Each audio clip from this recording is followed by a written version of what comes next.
amiguinhos do vlog do Zé aqui, hoje com a Canon EF70-200 f4L USM, que é a segunda vez que a gente fala de uma 70-200 da Canon. Essa daqui que faz parte de um lineup de 4 lentes que esse fabricante tem, que nenhum outro fabricante tem tanta variedade em 70-200mm. Essa aqui é a mais simples, com f4 sem estabilizador. Então vamos começar aqui abrindo a caixa. Essa daqui que você vê que é uma caixa bem menor do que a 70-200 f2.8 IS que a gente viu alguns meses atrás. E apesar dela ser a mais básica delas, ela vem também com o HUD e com o pouch, né? A série L que vem sempre aí completinha. Daí que o HUD aqui ele é mais apertado, aqui o HUD, que é aquele parasol que você põe na frente da lente. E a primeira coisa que você nota assim que você pega essa lente, tira ela da caixa, é que ela é absolutamente leve, né? São 705 gramas, que é menos da metade do que aquela versão f2.8, e é uma delícia de carregar o dia inteiro no corpo. Também uma lente de operação extremamente simples, né? Só tem aqui o focus ring e o zoom ring. O focus ring é aqui na frente emborrachado, né? Você vê que ele vai do 1,20m, que é o foco mínimo dela, bacana para você desfocar o fundo em objetos pequenos. Ela vai até aqui o infinity muito rápido. Também um sistema aqui ultrassônico para foco automático, absolutamente rápido, que funciona muito bem para esporte, se você estiver ao lado de quadra.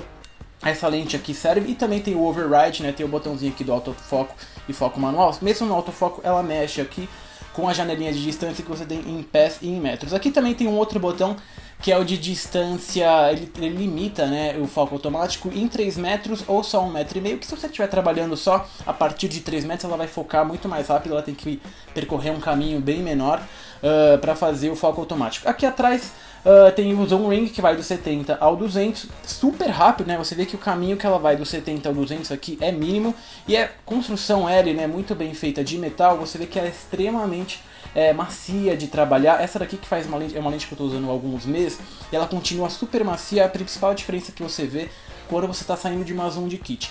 E é simplesmente isso, né? Aqui atrás ela tem um espacinho para você prender o pé, se você quiser usá-la no tripé. É uma lente que não tem o weather sealing, né? As versões mais básicas, que é a F4 sem IS, não tem o weather sealing, porque é um projeto lá de 99. Aqui atrás ela aceita os extenders de f1.4 e f2, transformando ela aí numa 320, eu acho, 280 ou 400mm com f8. E aqui na frente ela aceita filtros de 67mm, eu já estou aqui com um protetor. Muito bacana, uma lente absolutamente simples, uma delícia de usar. Vou montar aqui o HUD para vocês terem noção do tamanho como que ela fica, e montar num corpo crop, porque eu estou usando a 5D para gravar esse vídeo. Vamos pegar aqui a nossa 60D para vocês terem noção do tamanho. Coisa que eu não recomendo o pessoal do crop usar uma lente dessa, porque ela não tem o estabilizador. E fica bem difícil de trabalhar, a gente vai ver um pouquinho mais pra frente. Mas pra vocês terem noção do tamanho, essa daqui ela fica bem comprida, mas olha, mesmo na 60D ela fica super bem balanceada, não fica tão pesada pra frente.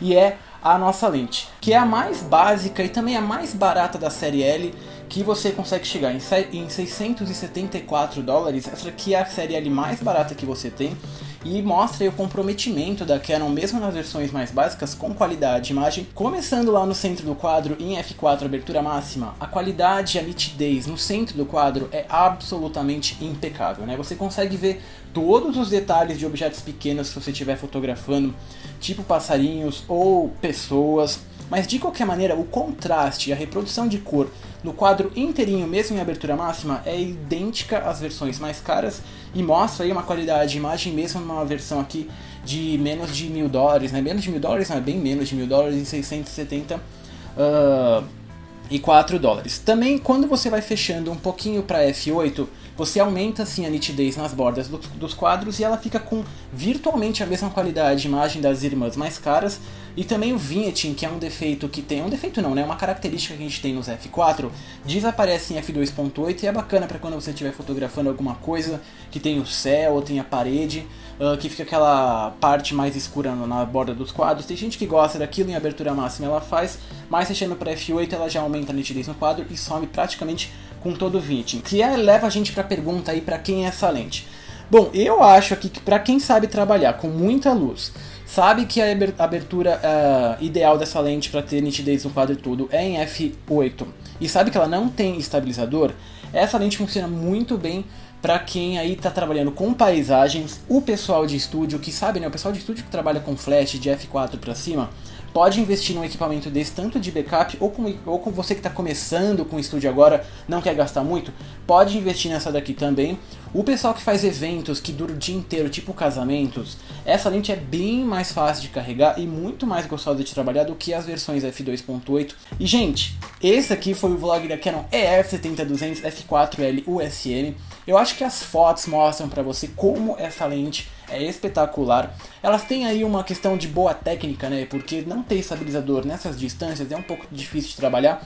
Você tem que sempre prestar atenção, eu não consigo segurar coisas que não sejam a menos de 1/400 de segundo, para as fotos não saírem tremidas. Então tomem cuidado se vocês estão pensando em investir nessa lente, que ela entrega tudo que vocês precisam, mas precisa de boa técnica. Estou apaixonado por esse equipamento. Bom, vou mandar um beijo e os abraços de todo mundo que comentou lá no YouTube, lá no Modificadores de Luz, que foi o Victinho 150296, o Bruno Tomé, um grande amigo meu, abraço pra você, o André Leonardo, o Caio César, o Dael07, o Rick Aurélio, o Júnior Madriola, o Rockbox Acoustic, o New Walker e o Defeito Visual. Teve um monte de gente que comentou, mas eu vou falar os 10 aqui primeiros. E um abraço pro Fabri Carvalho, que mandou lá no Facebook. Esse é o Vlog do Zé, nós estamos no YouTube e no Vimeo, e sociáveis no Facebook e no Twitter. Vocês podem ver as fotos no Tumblr, vão ver o Pixel Pip do Vlog do Zé, que eu mostro um detalhe bem... Gente, sumiu as fotos aqui. Pronto, temos os background graphics aqui de volta. O pessoal, eu tava falando que a gente tá no Flickr e no Tumblr. Vamos ver no Tumblr o Pixel Pip, que eu dou um detalhe de 100%, um crop na foto, pra vocês verem como a nitidez dessa lente entrega. E também lá no Flickr, que vocês têm todos os álbuns do vlog do Zek. Esse foi mais um vídeo, quero mandar um grande abraço pra todos vocês. Adoro que vocês estão assistindo. Qualquer dúvida, mandem nos comentários. Eu vou responder todo mundo do Modificadores de Luz que eu ainda não respondi. Assim que eu terminar esse vlog, eu respondo. Um abraço, até a próxima. E como o vídeo falou no começo, The Love Kickstarts Again, estamos falando de Canon de novo. Um beijo pra vocês e até lá.